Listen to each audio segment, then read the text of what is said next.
छठा अध्याय। धूम्रलोचन वध। महर्षि मेधा ने कहा, देवी की बात सुनकर दूत क्रोध में भरा हुआ वहां से असुरेंद्र के पास पहुंचा और सारा वृतांत उसे कह सुनाया।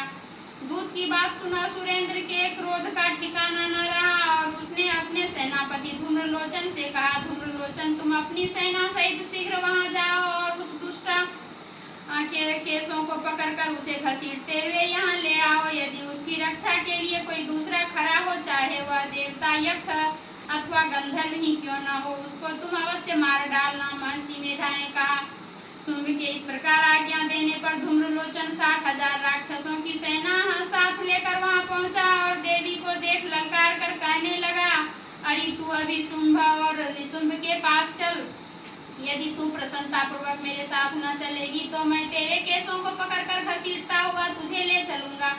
देवी बोली, असुरेंद्र का भेजा हुआ तेरे जैसा बलवान यदि बलपूर्वक मुझे ले जाएगा तो ऐसी दशा में मैं तुम्हारा कर ही क्या सकती हूँ।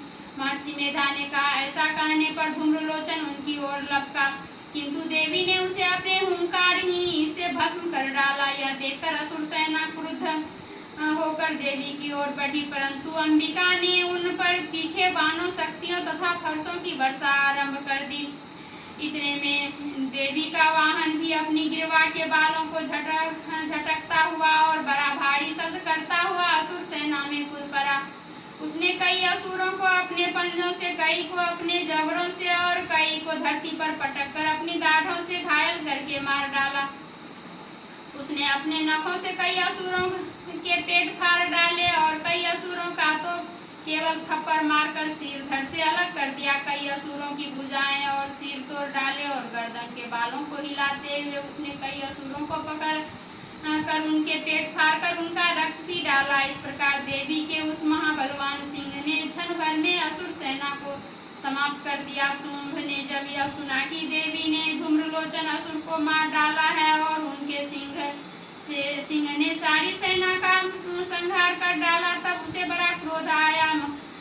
मारे क्रोध के उसके होंठ फरकने लगे और उसने चंड तथा मुंड नामक महाअसुरों को आज्ञा दी, हे चंड, हे मुंड, तुम दोनों अपने साथ एक बड़ी सेना लेकर वहां जाओ और उस देवी को बाल पकड़कर उसे बांधकर तुरंत यहाँ ले आओ।